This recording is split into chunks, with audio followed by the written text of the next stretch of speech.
올해만 그런 게 아니고 옛날부터 그랬던 거예요? 네, 작년 한 해의 식중독 발생 현황을 한번 보더라도요. 네. 이제 무더위가 시작하는 6월 달쯤에는 한 달 동안 한 30건 정도, 네. 그리고 7월 달에는 38건, 그리고 8월 달에는 39건 정도였는데요. 네. 오히려 봄철이라고 볼 수 있는 3월에는 42건으로 가장 많은 수치를 보이고 있죠. 진짜 저 그래프 보니까. 그러네. 네. 네, 왜 그런 거예요? 왜 봄철에 식중독이 좀 많이 일어나나요? 식중독은 결국은 세균이나 바이러스 때문에 그렇잖아요. 근데 봄철에 특히 많이 발생하는 식중독 균이 있습니다.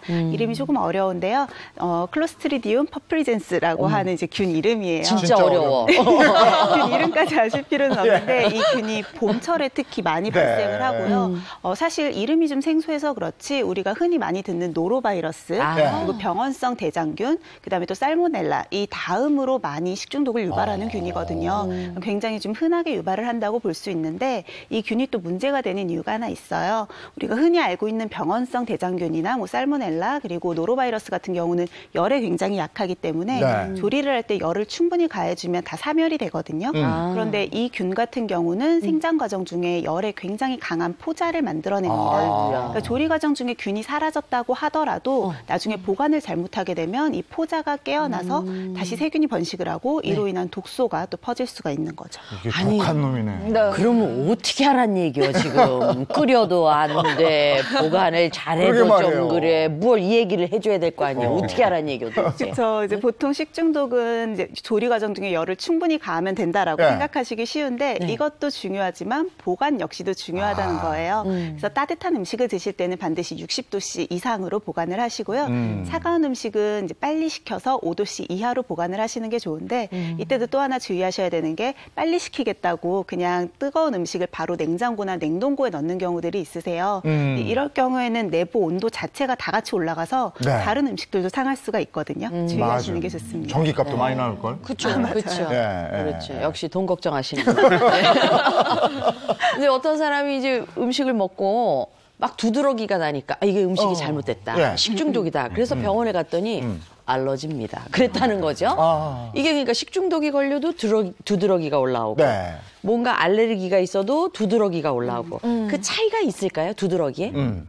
그래서 이제 보통 이제 식품을 잘못 먹게 되면 이제 두드러기가 생기는데 그걸 식품 알레르기라고 하죠. 근데 피부가 가렵고 이렇게 입술이 퉁퉁 붓는 맥관 부종이라고 하는 두드러기도 생기는데 이런 경우는 이제 그 해당 식품, 이제 원인이 되는 항원성 식품을 섭취를 제한하면 시간이 지나면 자연스럽게 없어집니다. 이제 피부에만 증상이 심하게 나타나는 반면에 이제 위장 쪽 증상이 좀 가벼워요.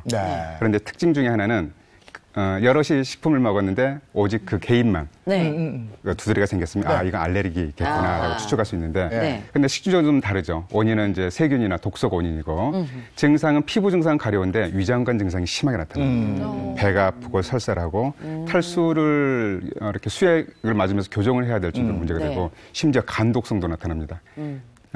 식품 알레르기랑 가장 큰 차이라 그러면 식품 알레르기는 개인한테 나타나는데 식중독은 그 음식을 섭취한 집단에게 나타나기 때문에 이게 뭐지라고 판단하는데 어느 정도 근거가 될 수 있습니다. 근데 또 이게 사람에 따라서 느끼는 증상이 조금 차이는 있더라고요. 또 이쪽 강한 친구들이 있어요. 그렇죠. 또 올해 같은 경우도 봄이 일찍 왔단 말이에요. 근데 매년 기온이 점점 상승해요. 그렇죠. 이런 것도 식중독 일으키는 것과 무관하지 않겠죠. 그리고 요즘 같은 경우 이제 온도가 이제 갑작스럽게 봄이 됐는데 곧 이제 요즘 그런 유머가 있어요. 봄, 여름. 그렇죠. 봄은 굉장히 짧고 여름이 길다는 거. 벌써 여름이 온 것처럼. 그런데 문제가 되는 게 표현이 적절한데. 아니 무슨 조크를 저렇게 심각하게 봄, 여름. 나 깜짝 놀랐네. 연습을 좀 할 걸 그랬습니다. 어쨌든 이제 겨울철에 안전하게 먹었던 우리 어패류들이 이제 온도가 따뜻해지면서 폐류 독소가 생길 수 있어요. 요즘 이제 흔하게 먹을 수 있는 이제 먹어왔던 것 중에 이제 뭐 굴, 바지락, 뭐 꼬막, 또 홍합도 있고 피조개, 가리비 이런 것들은 봄철이 되면서 온도가 따뜻해지면서 주의를 하셔야 됩니다. 그 벌써 창원 쪽에서 폐류 독소 검출됐다는 뉴스를 저희가 이미 봤잖아요. 아유 무서워. 어. 네. 3월 들어가 초부터 있잖아. 그런 얘기 들려요. 그러니까 페류독소. 그렇죠. 3월 초부터 이제 페류독소가 이제 확산이 돼서 이제 해양수산부와 식품의약안정처에서 안전성 조사를 해봤어요. 네. 그런데 경남 창원 지역과 부산 감천 지역에서 페류독소가 확인이 됐습니다.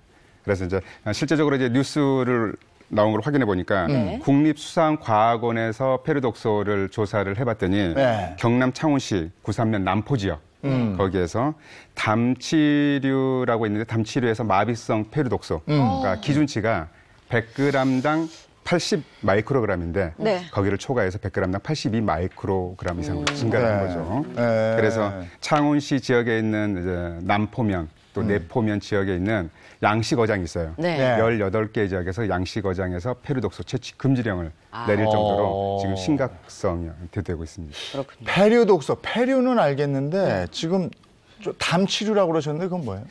담치류는 여러분들이 흔하게 아시는 홍합입니다. 그게 담치류예요? 네네. 그런데 이제 담치류 양식어장에서 양식을 하는 홍합은 원래 홍합이 아니에요. 원래 이제 지중해에서 건너온 종인데 정확한 이름은 진주담치라고 부릅니다. 진주 있어요? 그렇죠. 원래 이제 극과니까 진주담치인데 진주는 없습니다. 그런데 여러분들이 이제 그 포장마차에서 홍합탕 드실 때 그 홍합이 바로 홍합이 아니고 진주담치거든요. 그러면 이제 우리나라 그 홍합은 뭐냐? 그 자연산 홍합인데요. 진주담치보다 크기가 굉장히 크고요. 맛도 굉장히 좋습니다. 그런데 유통량이 적어서 가격이 비싸요.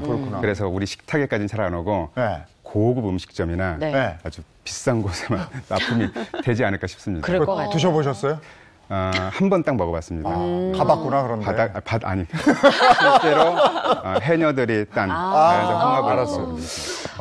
이 페류독소 뭐 안전 조사를 계속 한다는 건 그만큼 먹었을 때 정말 위험하다는 뜻으로 들리거든요. 먹었을 때 페류독소 좀 어떤 위험성이 있나요? 당연히 위험성이 있으니까 지금 규제를 하고 있을 텐데요. 일단 페류독소가 뭔지를 잘 모르시는 분들이 많으실 것 같아요.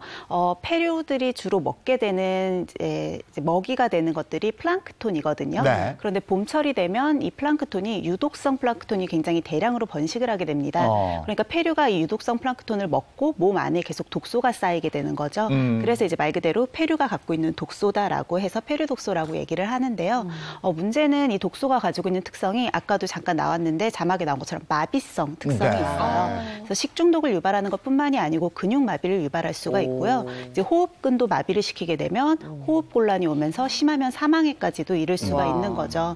그래서 실제로 우리나라에서도 이 페류독소로 인한 사건이 한 6건 정도가 있었고요. 이때 식중독에 걸린 사람들이 한 46명, 그리고 특히나 아까 자연산 홍합 얘기했는데 이 자연산 홍합을 임의로 섭취한 5명은 사망에 이르기도 했어요. 무섭네.